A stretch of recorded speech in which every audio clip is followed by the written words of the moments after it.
بس رہے تھے یہیں سلجوق بھی تورانی بھی، اہل چین میں ایران میں ساسانی بھی، اسی معمورے میں آباد تھے یونانی بھی، اسی دنیا میں یہودی بھی تھے نصرانی بھی، پر تیرے نام پہ تلوار اٹھائی کس نے، بات جو بگڑی ہوئی تھی وہ بنائی کس نے، تھے ہم ہی ایک تیرے مار کا آراؤں میں، خشکیوں میں کبھی لڑتے کبھی دریاؤں میں،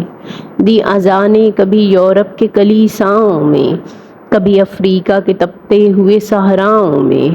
شان آنکھوں میں نہ جچتی تھی جہاں داروں کی، کلمہ پڑھتے تھے ہم چھاؤں میں تلواروں کی۔ مجموعہ بند میں علامہ اقبال فرماتے ہیں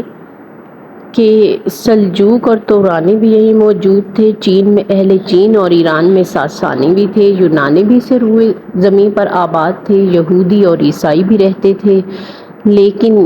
کس نے تیرے نام پہ تلوار اٹھائی، کون تھا جس نے تیری توحید کی خاطر زمانے بھر سے دشمنی مول لی، ملک ملک میں بادشاہوں اور سرداروں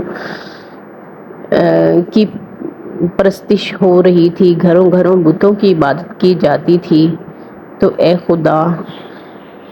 اسے ہمارے سوا کس نے سنوارا۔ پھر چھٹے بند میں وہ کہتے ہیں صرف ہم ہی تھے جو تیری خاطر میدان کارزار گرم کیا کرتے تھے، کبھی ہم نے خشکیوں میں لڑائیاں کی، کبھی سمندروں میں، کبھی ہم نے یورپ پہنچ کے وہاں کے کلیساؤں میں اذانیں دیں، کبھی افریقہ کے تپتے ہوئے بیابان